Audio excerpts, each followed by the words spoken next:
É com muita satisfação que iniciamos mais um episódio do Minuto Escola, seu minuto favorito. E hoje aqui o papo vai render, papo de conteúdo relevante, né? E eu gostaria de iniciar esse programa só com uma provocação. Você sabe como preparar o seu filho para o futuro? Neste episódio, descobriremos como conectar, por exemplo, o ensino básico com o ensino superior. E para falar sobre isso, ninguém melhor, eu até anotei aqui, né? Do que um especialista. Estou com a presença do Reginaldo Arturs, que é filósofo, economista, pedagogo, historiador, e eu vou deixar ele completar e se apresentar. Currículo é extenso, hein, doutor, professor? Imagina, Bruno. Boa noite, obrigado a você pela oportunidade da convivência. Você está sendo muito generoso comigo. Eu tenho uma trajetória na educação ao longo desses quase 30 anos, né? Então deu para estudar um bocadinho sobre várias coisas Várias coisas. que nos motivam dentro do âmbito da educação, da formação do ser humano. Professor, estudar é uma coisa que não, a gente tava até falando aqui no offline, né? Né? E não tem fim, né? A gente sempre tem que estar se reciclando, estudando, buscando mais, né? Sim. Platão falou, né, que deixou seus registros e que para se formar um homem são necessários 50 anos, desde que todo dia ele aprenda alguma coisa diferente. Uhum. Então é um caminho permanente, é um caminho que realmente não deve nunca ter fim. Como que foi seu início na educação? Olha, Tô vendo aqui eu venho de uma família de professores, né? Pelo lado do meu pai, ah, eu tenho várias tias professoras, tal, primas professoras, professores, né? E ao longo desse percurso, assim, acho que o fato de eu ter vivido de perto esse contexto e de ter tido uma educação, de certa maneira, austera, né, bem forte dentro de casa, me levou a ter uma tendência a participar do mundo da educação. E eu sempre tive muita facilidade de relacionamento, muita facilidade de aprendizagem, né? Então, acho que é uma coisa que estava assim, meio que preparado para acontecer.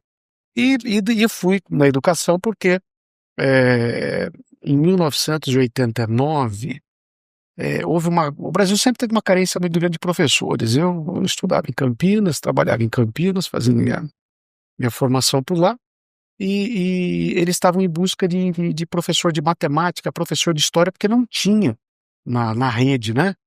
É, por conta da e expansão. hoje esse E desafio aí, ainda é maior, né? pois é, você vê, a gente está vivendo o mesmo apagão da época, né? Sim, Você vê quantos anos depois a gente repetia nessa trágica história, né? sim, sim. E naquele momento, então, eles fizeram uma publicidade em todas as universidades, pedindo para que as pessoas. E eu tinha, naquela época eu estudava economia, e eu tive um conteúdo muito forte de história no meu curso e também tinha muito conteúdo de matemática, né? Matemática, estatística, econometria, modelagem. Então, e como era para educação básica, eu acabei indo contribuir com isso, acabei gostando e depois de lá eu fui fazendo a carreira, aí eu fiz com o apoio de alguns amigos, eu fiz o programa de mestrado, aí eu comecei a dar aula, daí fui.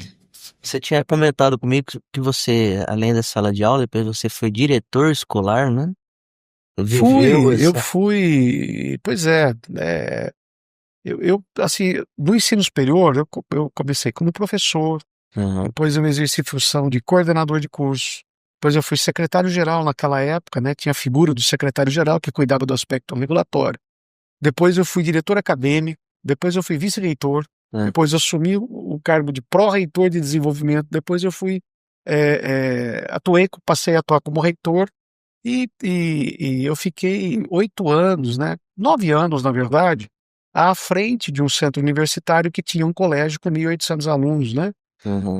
no qual eu atuei também como diretor nesses últimos 9 anos aí, né. Então, É, uma que legal. experiência saudável. E como que foi essa transição, essa experiência do ensino básico para o ensino superior?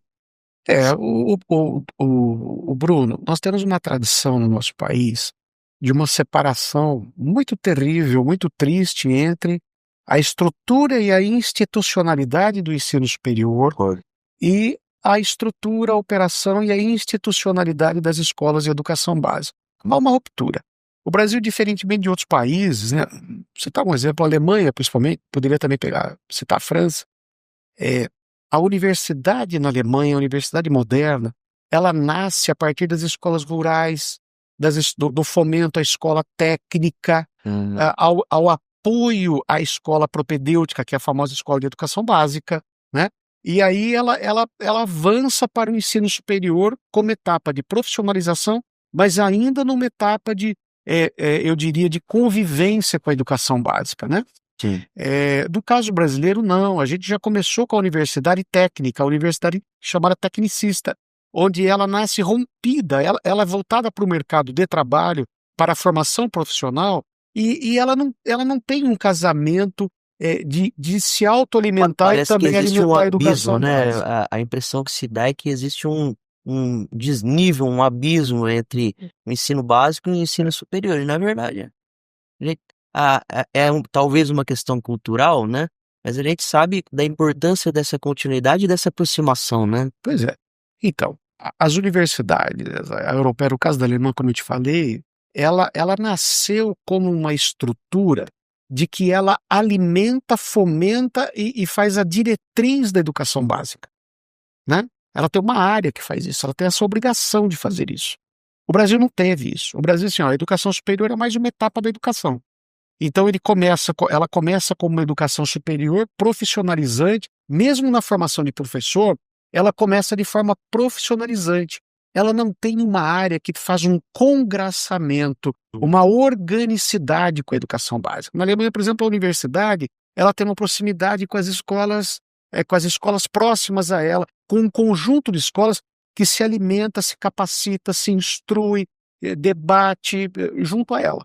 Os Sim. professores das escolas básicas, eles frequentam determinado núcleo da universidade e eles retroalimentam. Nós não temos isso no Brasil. Historicamente, a gente não chegou na civilidade do que é a plenitude da educação orgânica e integrada. Então, nós temos a educação básica cindida, né? E outras cisões, né? Por exemplo, até hoje, por exemplo, eu me surpreendi, eu fiquei um tempo bastante grande no sul de Minas. Em Minas Gerais, por exemplo, a maioria dos municípios mineiros, a maioria deles, você sabe que Minas é o estado que tem mais municípios, Uhum. a maioria deles, o ensino fundamental de primeiro ciclo e segundo ciclo é municipalizado, né? Do estado de São Paulo não é. Eu me surpreendi, porque aqui em Araçatuba, que eu achei que também, Araçatuba é só o primeiro ciclo que é municipalizado, Isso. de primeiro aqui, do sexto ao nono e depois do ensino Ensino médio, médio é é isso. estadualizado. É. Então, você tem uma cisão, porque, embora você fale, olha, eu tenho BNCC, eu tenho parâmetros curriculares, né? Você tem um conjunto de diretrizes normativas, na verdade você tem institucionalidades muito diferentes. Sim. Você tem níveis de governo que se autoalimentam com políticas diferenciadas, Sim, né? sim. Então, você tem cisões na educação brasileira que eu espero um dia ainda ver esse processo civilizatório completo. Talvez, né? Bom, eu penso que eh, municipalizando a educação, fica mais fácil você conseguir monitorar, acompanhar, sistematizar, né? Quantos professores conseguem chegar diretamente num governador de estado? É, Até o distanciamento, né, para essa gestão, sim. eu penso que dificulta um pouco. Sem Então, dúvida. Olha, é muito simples. Se você olhar, aí assim, eu não estou me referindo a caso de Araçatuba, estou me sim, referindo geral, ao a gente está geral, falando né? de uma. Assim, onde você vai nos municípios, todas as estatísticas que você consultar, as oficiais, é nítida a diferença, por exemplo, entre o investimento em capacitação de professores no âmbito municipal, que chega a ser 6, 7 vezes maior em termos de carga horária e em termos de diversidade de conteúdo, do que aquele promovido pelo governo estadual. Mas isso também não é só o caso do estado de São Paulo, né? Tirando um pouco algumas especificidades, você tem o caso do Ceará, que é um caso mais exemplar, você tem um caso ali no Rio Grande do Sul, que também avançou depois para o Paraná, é muito forte. O estado do Paraná tem muito investimento.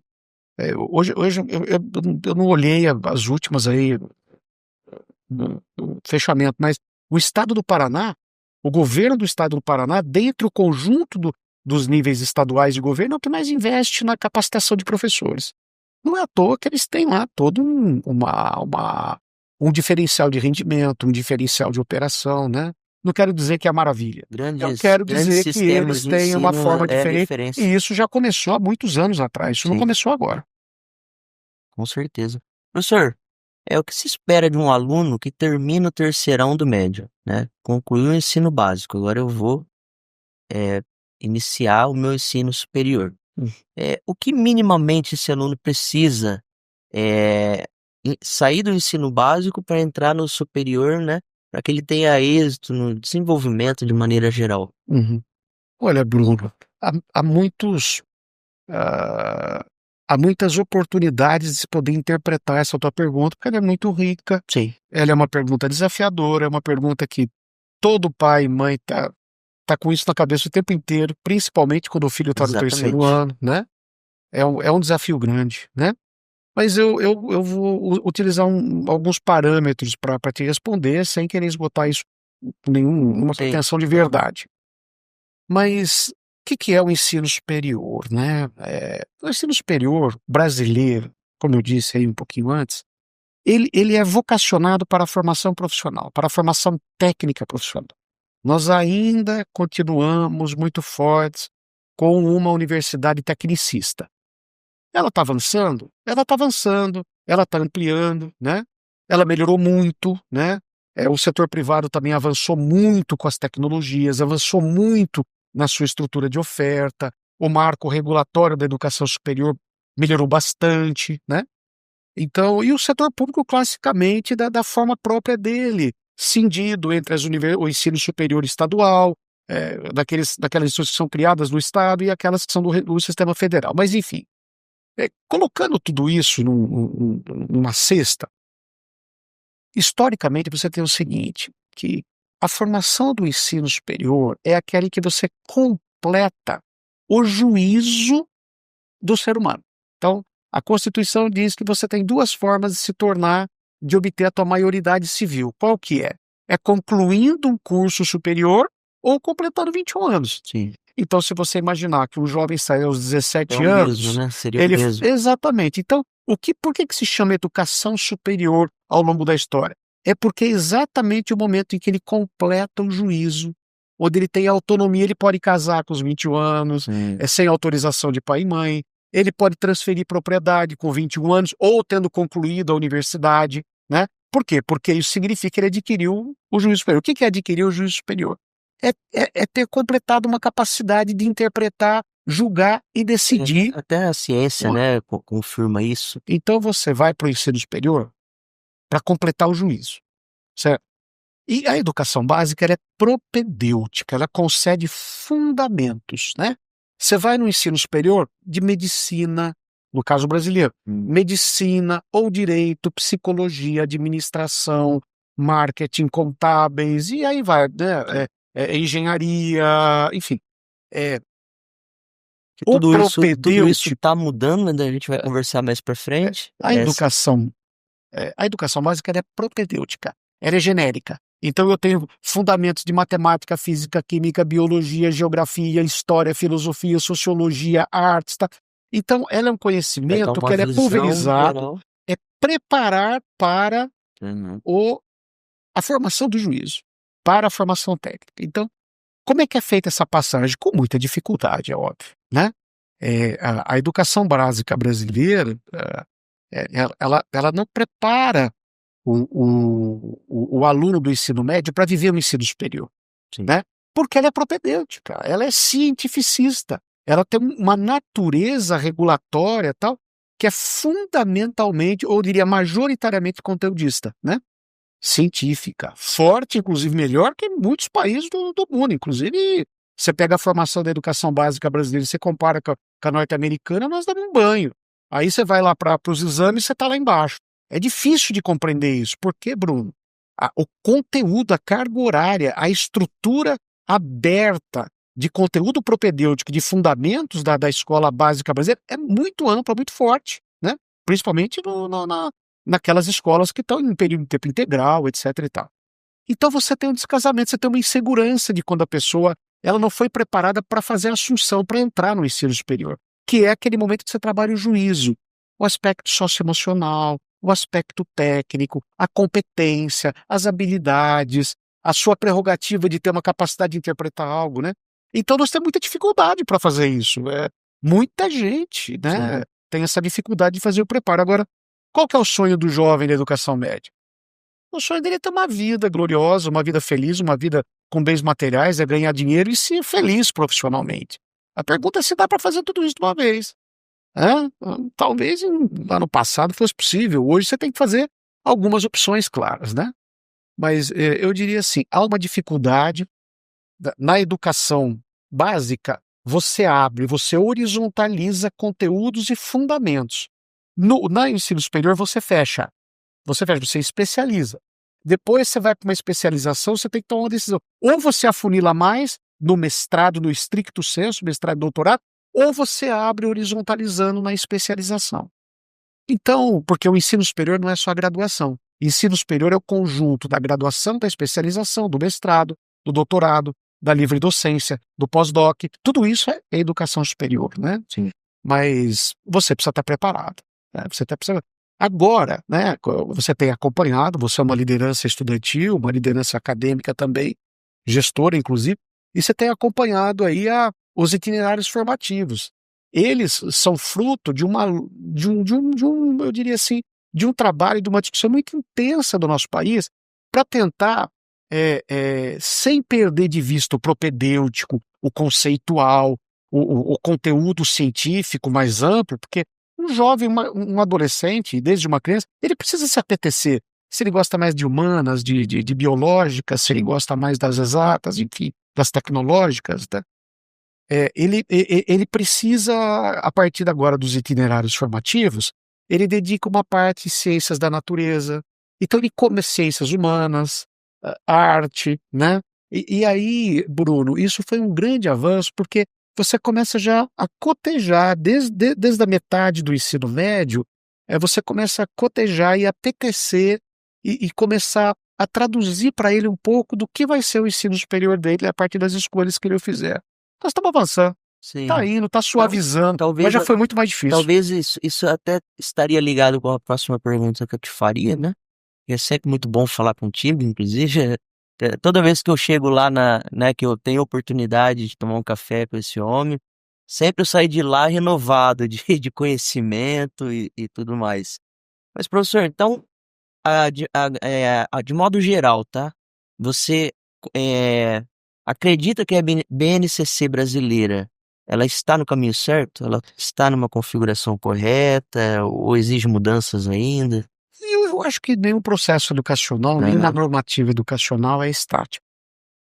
Ela começou, ela tem um tempo, ela vai precisar ser atualizada, porque Sim. ela é fruto, inclusive, a BNCC, ela é fruto de disputas, de projetos políticos no nosso país.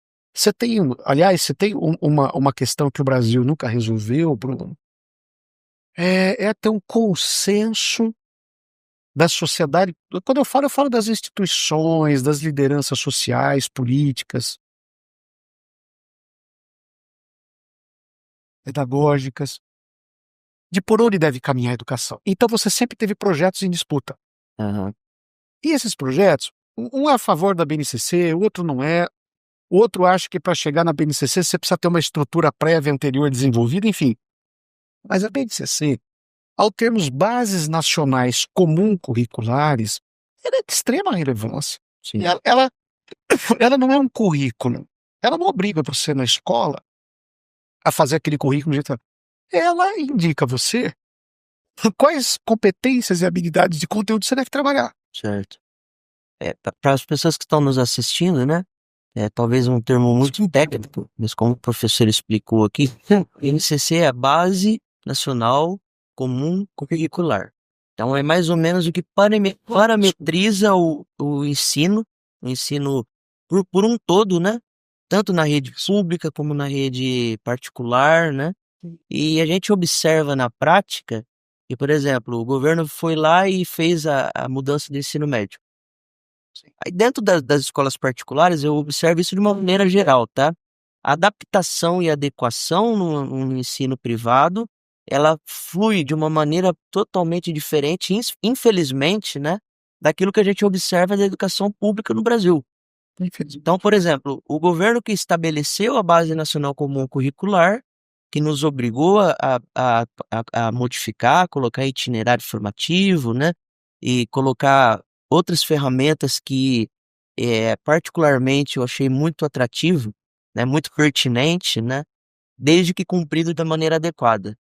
E a gente observa, por exemplo, as aulas do itinerário no estado, não generalizando, tá, mas uma boa parte, né, das escolas estaduais, o aluno fica lá, que era para fazer ou talvez uma, prática tecnológica, né, e muitas vezes não tem professor adequado, muitas vezes a aula não acontece, muitas vezes não tem recurso adequado, né, para aquele momento, e aí é onde gera um abismo, né, nesse desnível educacional. Como que a gente pode, professor, de uma maneira geral, de repente, trabalhar mais, entrando até no âmbito político, né, para que isso tenha mais um equilíbrio, uma igualdade, né, nas 2 realidades. Sim. Bruno, o Brasil, infelizmente, ela é uma sociedade desigual, né?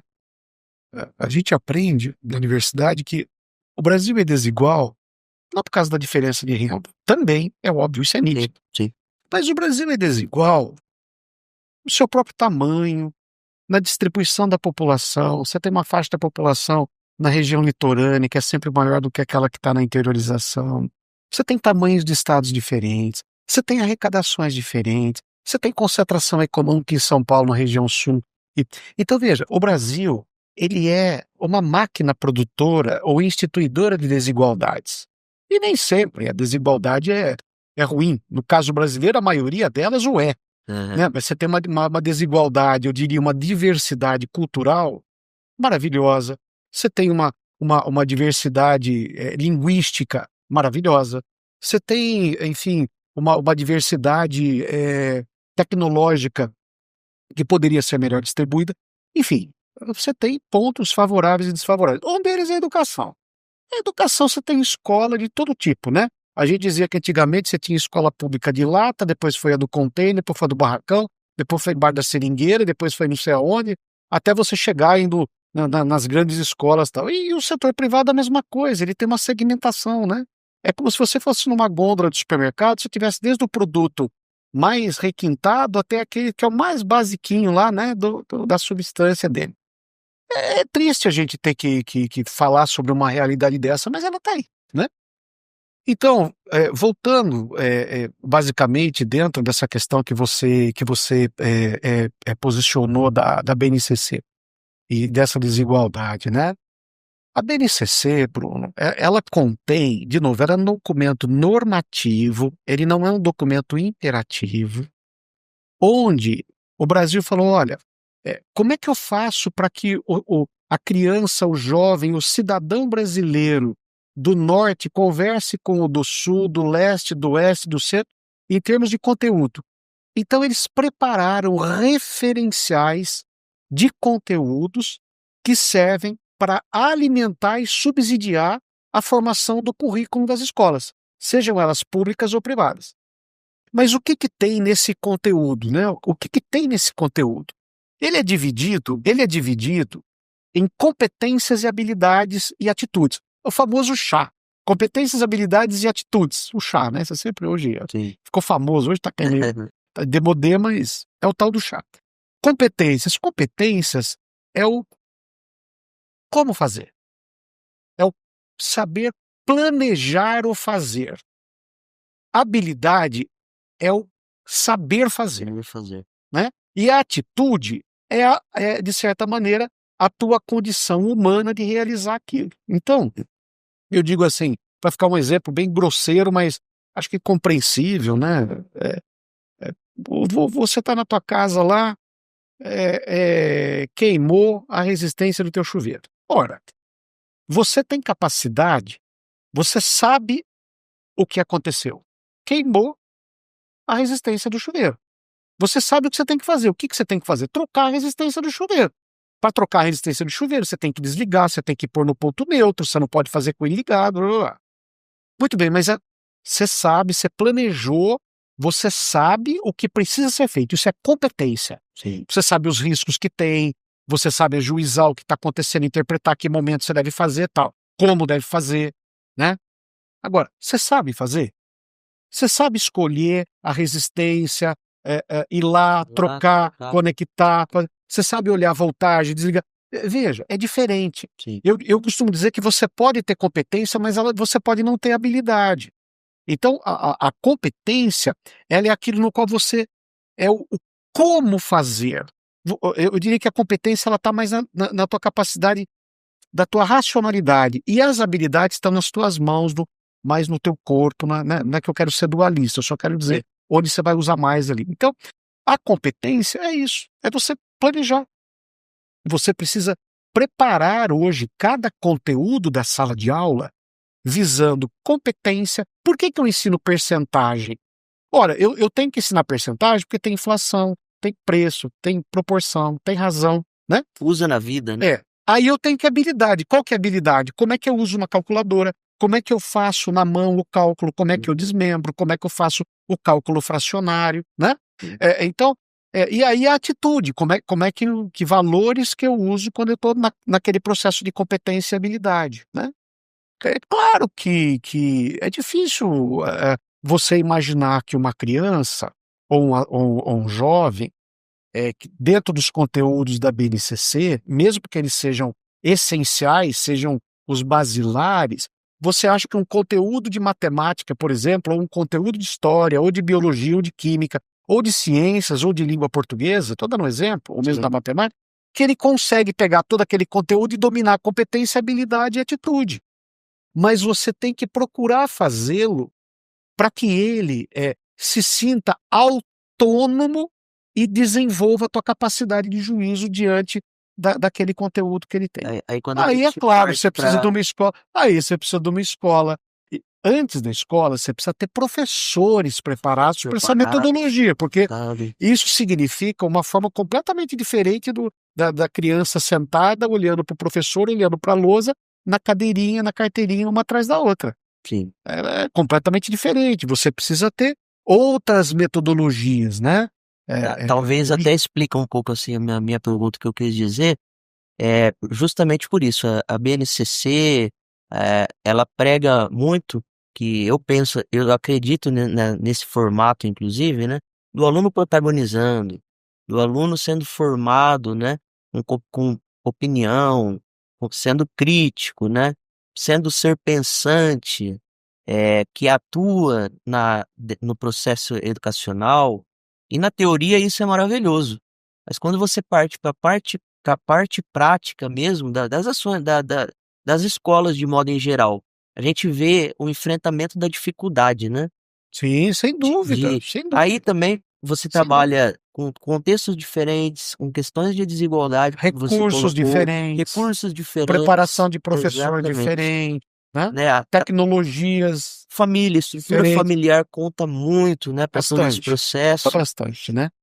Então, é um desafio. O país tomou esse percurso, né?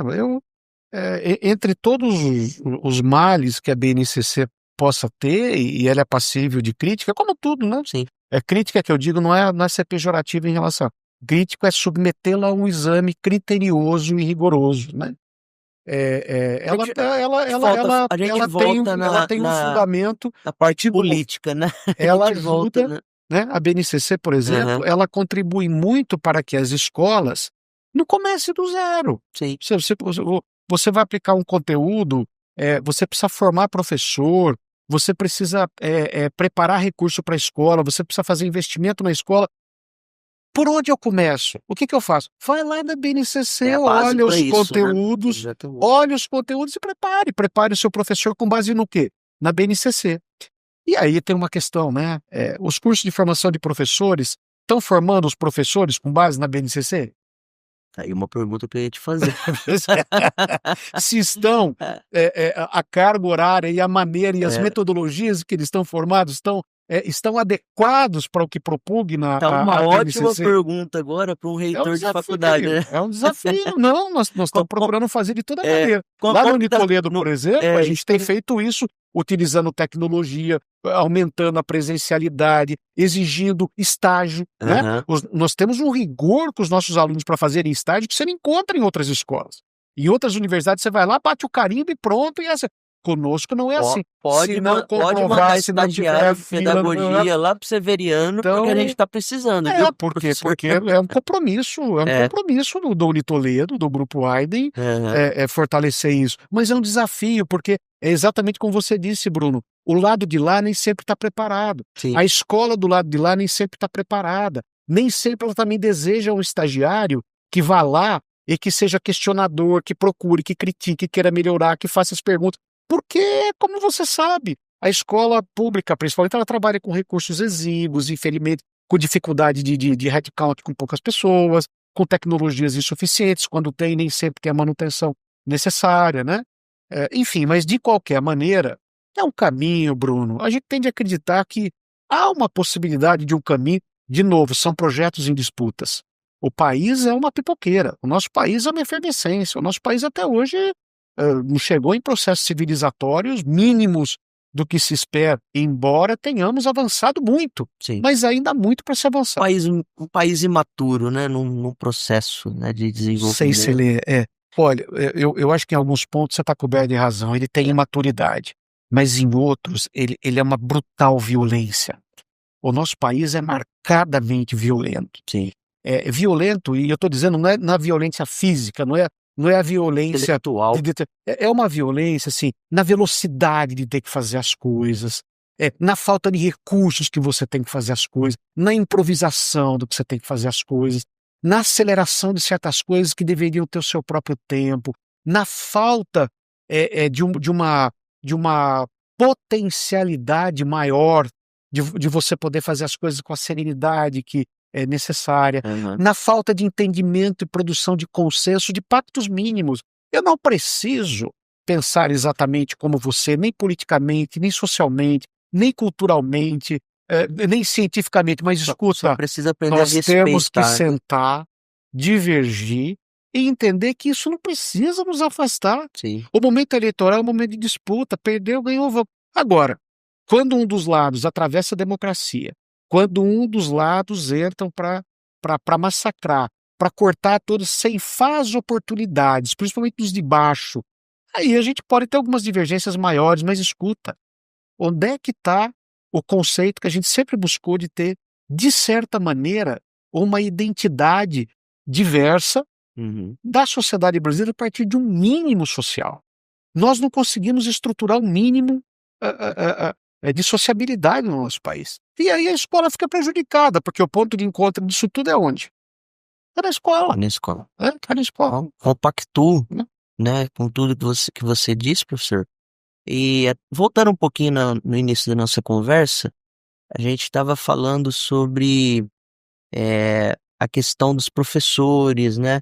A gente falou um pouquinho sobre como os alunos precisam chegar no ensino superior, o que se espera minimamente.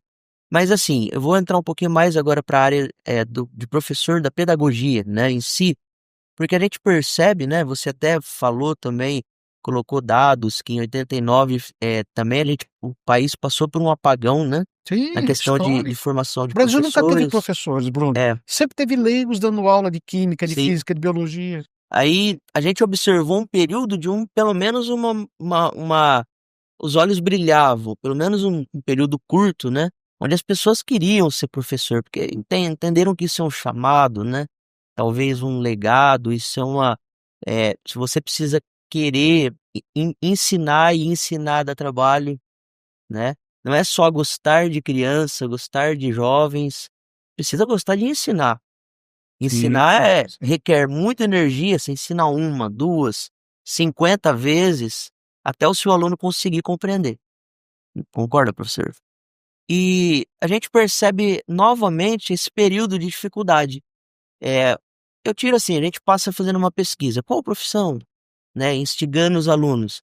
Quero ser médico, quero ser veterinário, quero ser advogado, quero ser, né, tudo aquilo que foi falado.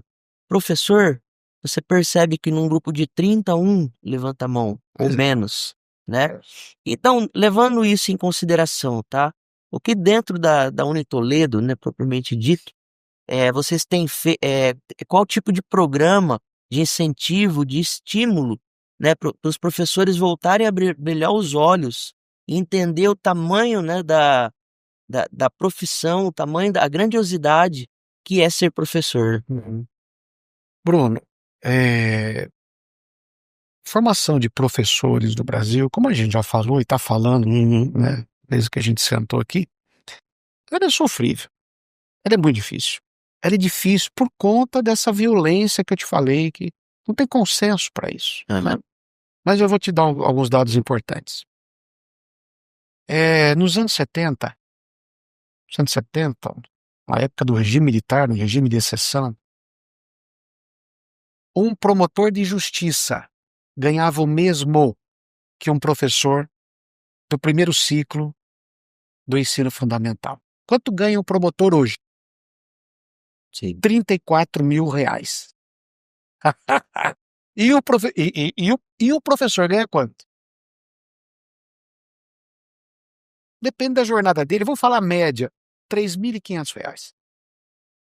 Qual foi a opção do país? Foi pela educação ou foi pela justiça? Compreendeu? Você compreendeu? Houve um abandono da profissão de professor, né?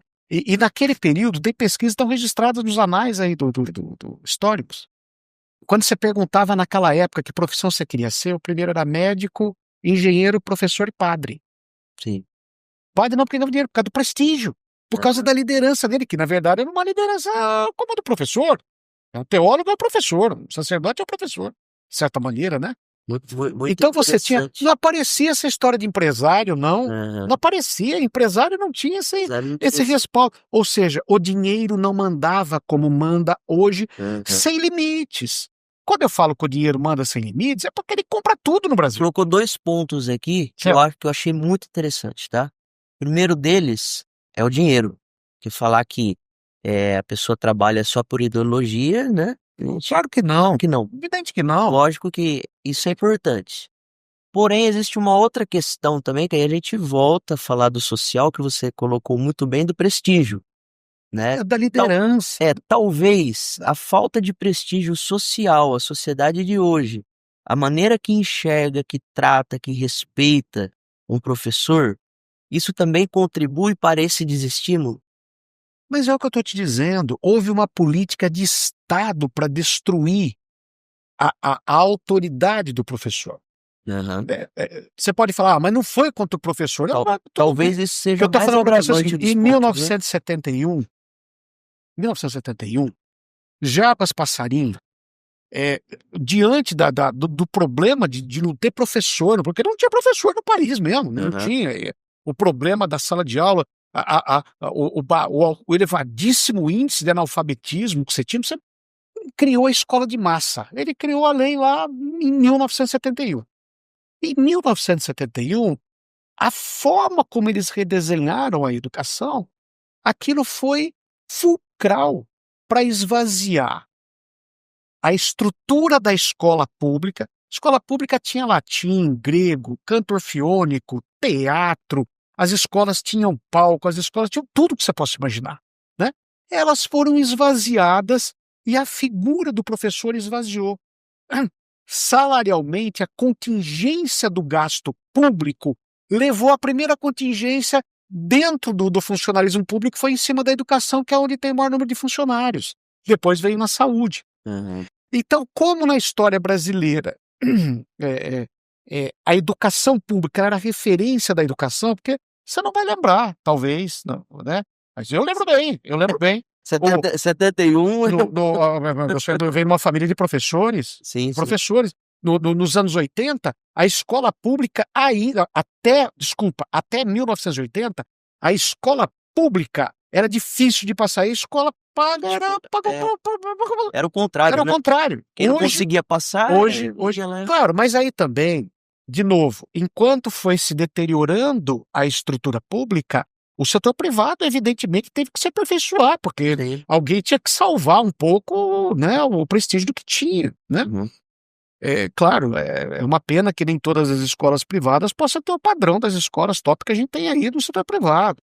Mas, de qualquer maneira, é importante que a gente compreenda que essa assincronia, essa dificuldade de relacionamento entre a escola pública e a escola privada, ela veio desse modelo de deterioração da estrutura do setor público que, como eu disse para você, E presta assim acontece atenção, na eu saúde. não quero dizer para você, deve ter promotor nos assistindo aqui, eu não quero dizer que o promotor não mereça ter os 34, acho que todo mundo deveria ter, É, exatamente. né, porque 34 também são $5.000, $5.000, $6.000, É. cá entre nós é muito para O cuidar problema de uma não é sociedade. um lado ganhar, o problema É o é a outro que ficou, desvalorização do outro lado, pois né. é.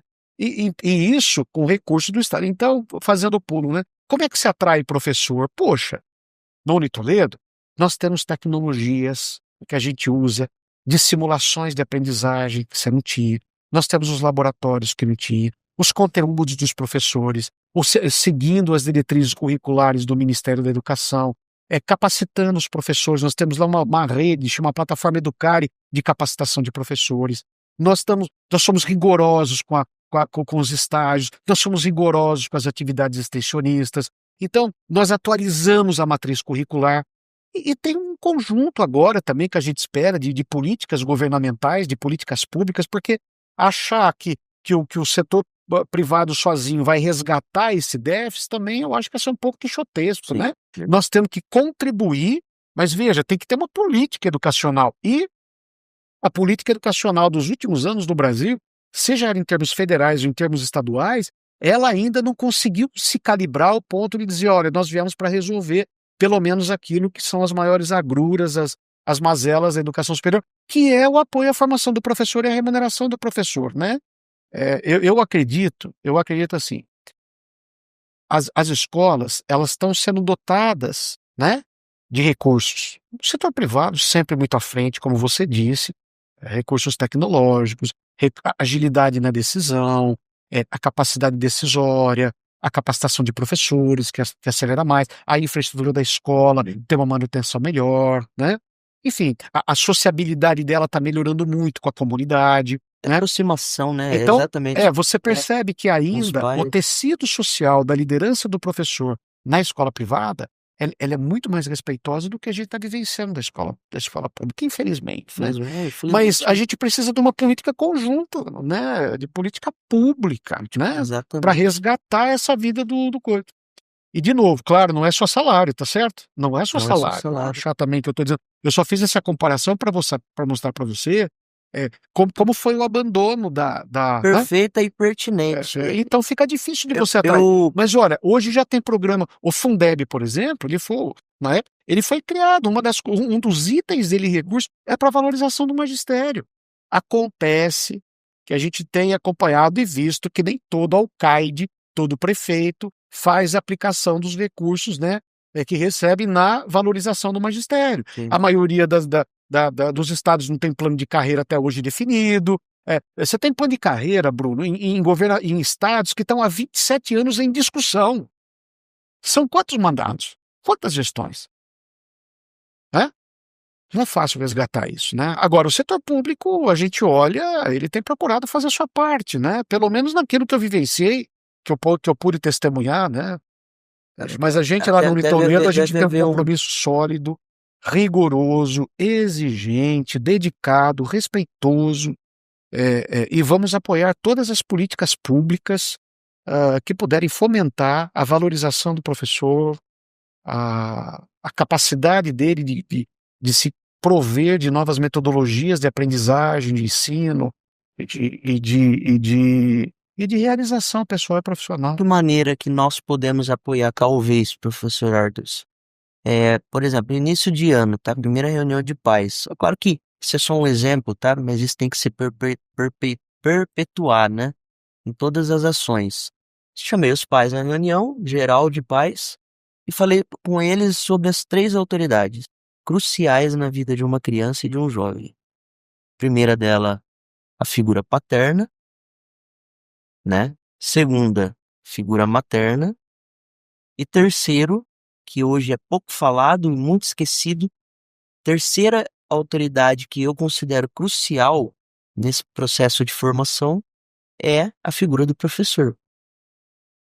Aí eu comecei a citar exemplos do cotidiano, do dia a dia, que, por exemplo, é praticado, né, de modo geral, por exemplo.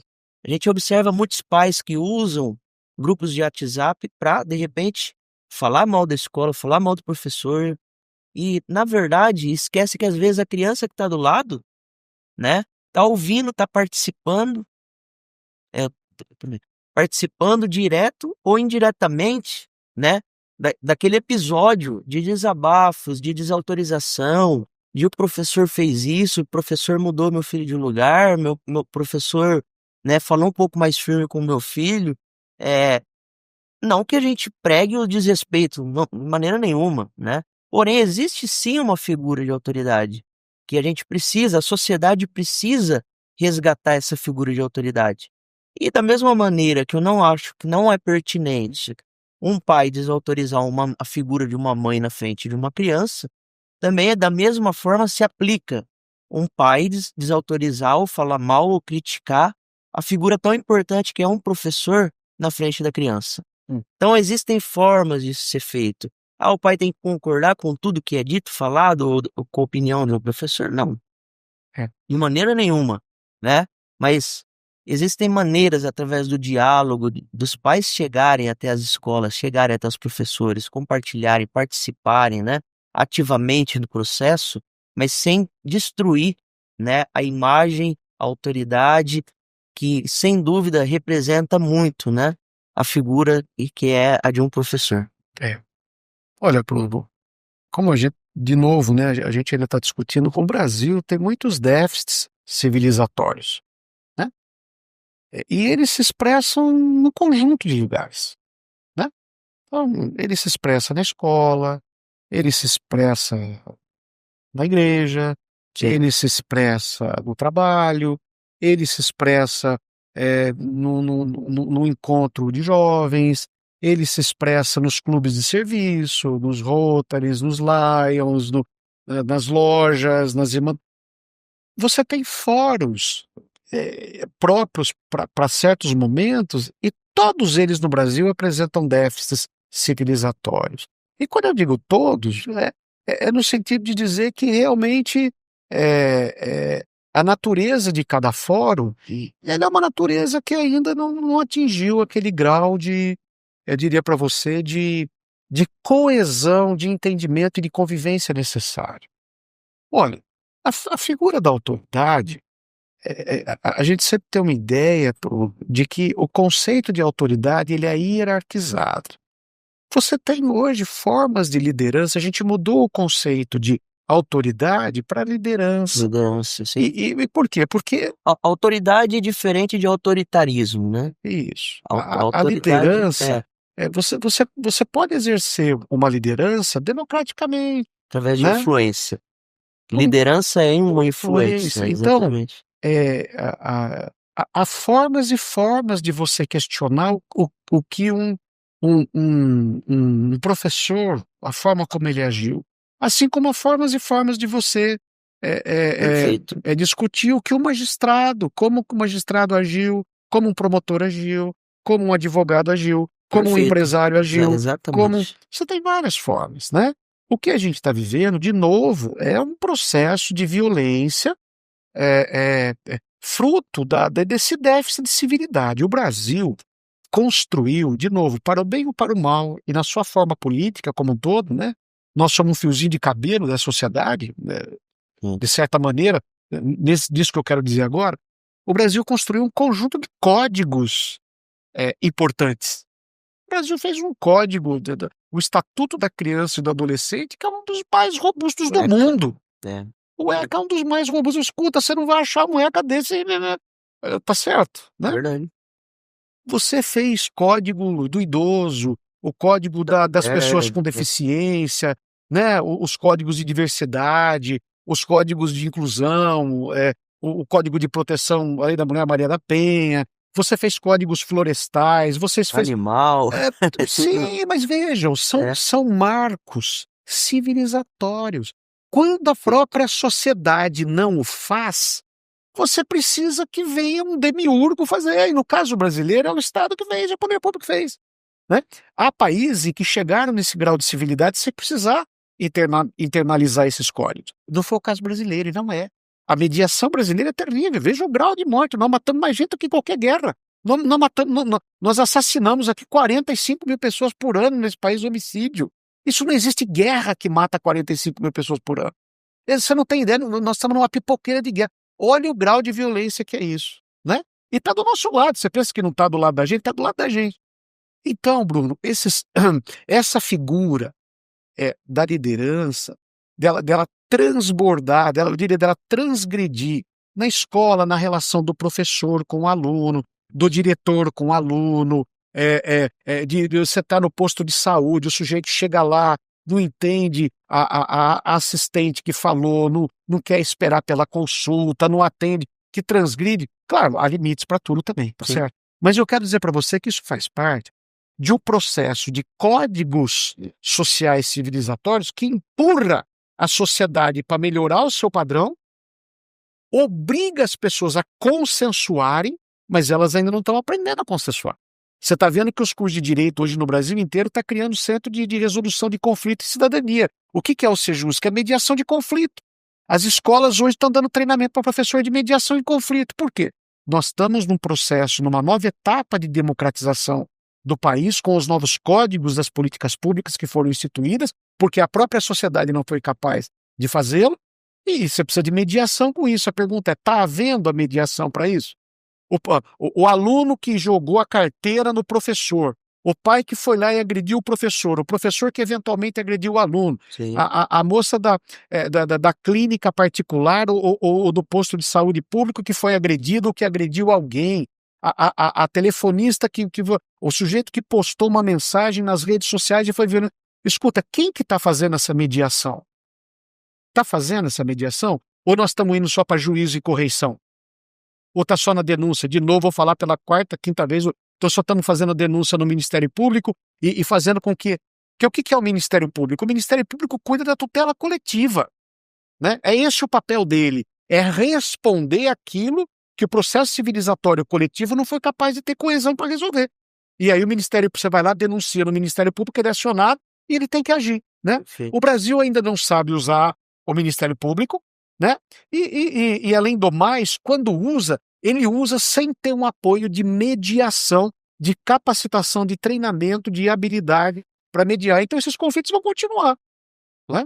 Muito legal. Então não é um problema de você ter democracia demais, porque é lá atrás dos anos 70. Escuta, eu vivi uma escola onde o professor tirava cinta e batia nos meus amigos. Eu detestava a minha escola, embora eu fosse o melhor aluno da escola. Eu detestava, eu tinha horror. Onde foi isso? No regime militar. Por quê? Porque lá era na base da pancada, né? Não tinha assalto, era ótimo na feira. Bom, eu era feliz para quem estava alienado lá, para quem tinha certas condições. O restante foi difícil isso. E nós não podemos, a sociedade precisa aprender a conviver na democracia. Não existe outra forma que inventaram ainda. Ela tem problema? De monte. Agora, por que ela tem problema? Porque nós não estamos dispostos a resolvê-la com mediação, com consenso, com civilidade. De uma maneira simplista, professor, as pessoas ainda... o grande problema social seria os extremismos, não? Os extremos. Em todo lugar, né? Então o extremo nunca é bom. Então, às vezes, as pessoas buscam demais seus direitos, esquecendo seus deveres, por exemplo. Que é o que equilibra a balança. Aí, quando a gente fala de democracia, às vezes as pessoas acham que pode tudo porque o país é democrático. E, na verdade, não é bem assim, né? Existem os códigos, né? Existem as regras que regulamentam direito e dever. Você tem filtros, você tem diretivos, você tem fronteiras. Então, democracia não é uma anarquia também, né? Então, hoje eu penso que tem se confundido muito isso. Da mesma maneira que você também colocou, e eu concordo plenamente, e quando a gente fala da figura de autoridade, não é a figura de autoritarismo, né? Da hierarquia. Da hierarquia, né? Que um pode mais que o outro, o poder antigo de chefia, não é nesse conceito. É num conceito de de autoridade no sentido De respeitar, de da forma de respeitar fazer, a de forma de compreender o fazer, ambiente. entender que é uma questão, precisa ter uma organização, Precisa ter que mediação. precisa ter uma mediação, né, que todo lugar precisa ter, pessoas que, sejam líderes, e liderança nada mais é do que influência, que sejam organizadores por uma questão da organização do meio mesmo, né. Sim, sim. Seja na igreja, seja na escola, seja em qualquer lugar, No seja em trabalho, casa. em casa, na família. Exatamente. Então Mas é o que eu te falei, assim, a violência ela foi instituída, ela foi, de certa maneira, fundada em todo o tecido social da sociedade brasileira, né.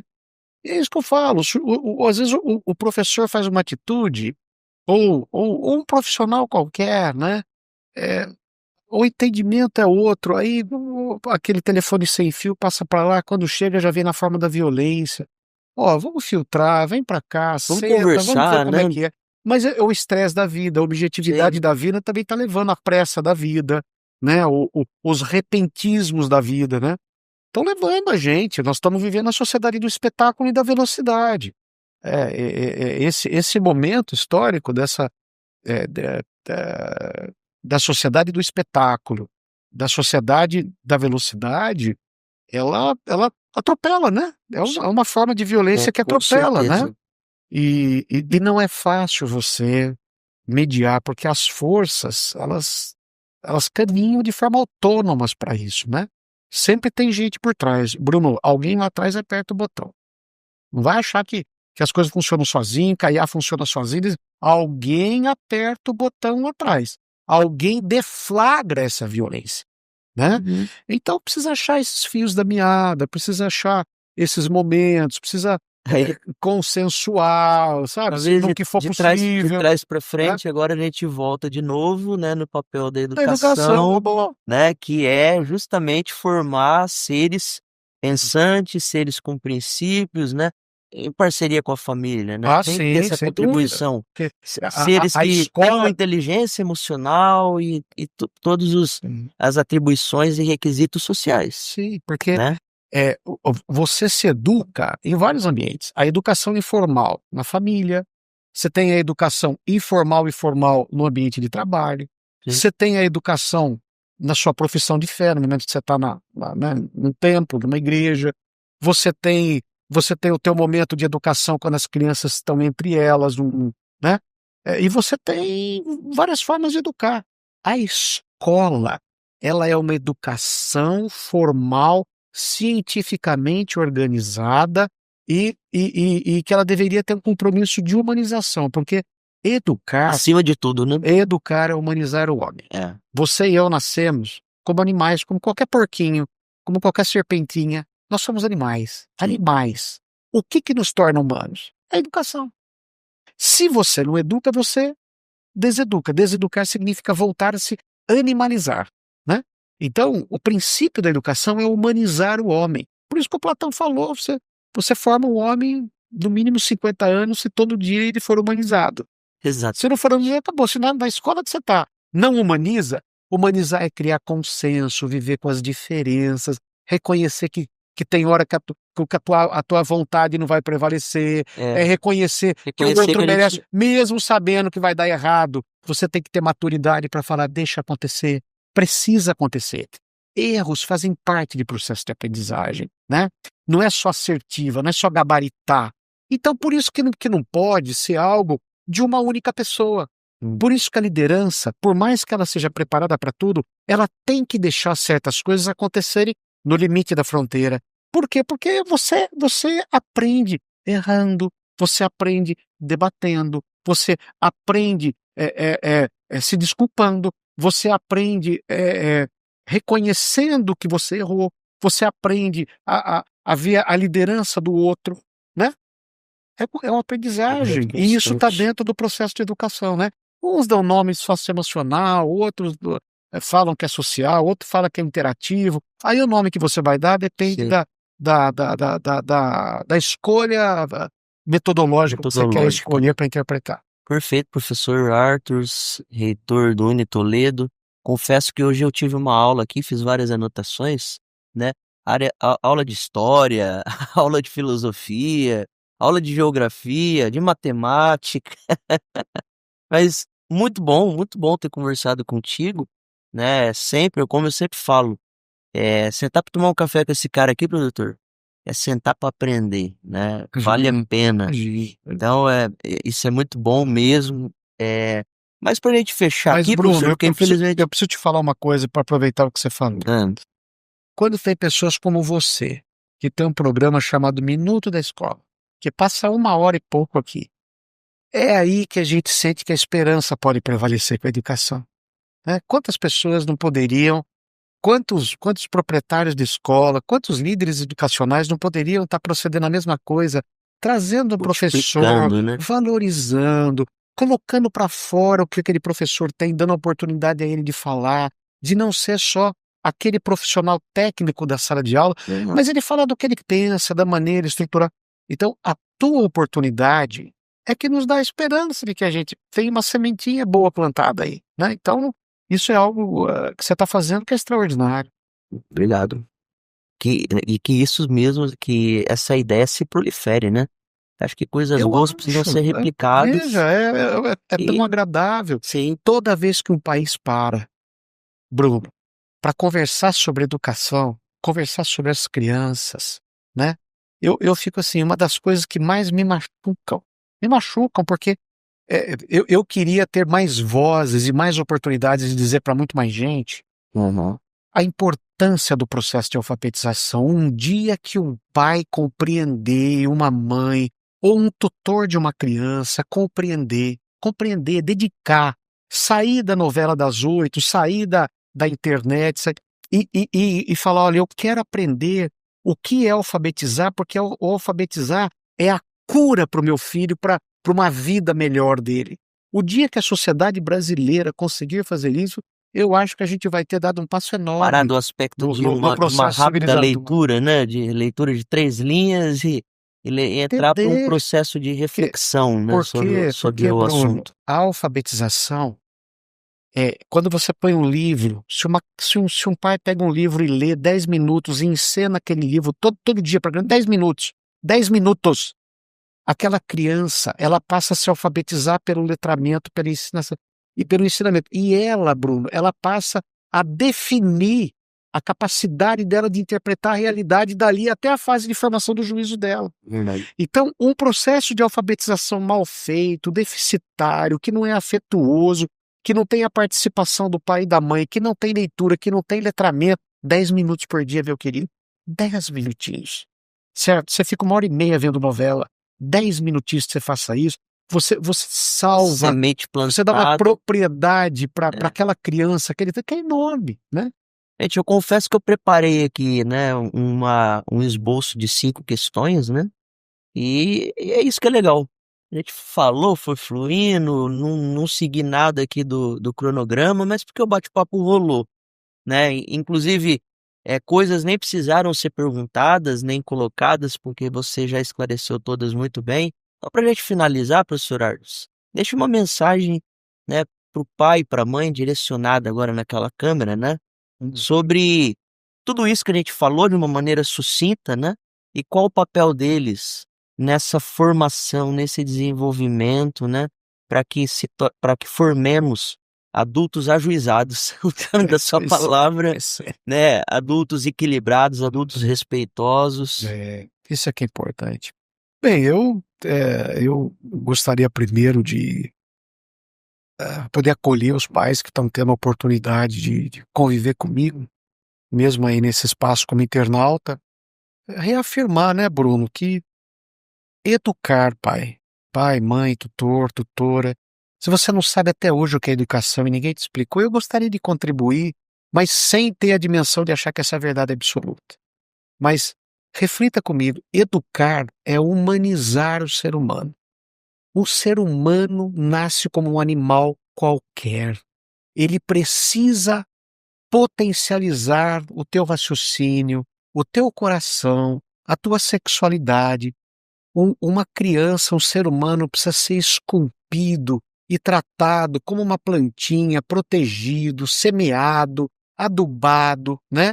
Mas traduzindo agora da linguagem do natural para o ser humano, uma criança precisa ser amada, uma criança precisa ser encorajada, ela precisa ser respeitada no espaço dela, na dimensão dela, ela precisa ser alfabetizada adequadamente. Então a primeira coisa, pai, ame teu filho, não tenha vergonha, não sinta, de certa maneira, dificuldade de expressar seus sentimentos. Segunda coisa, coloque limites no teu filho. Toda criança precisa ter limites, mas limites respeitosos, reflexivos, de convencimento.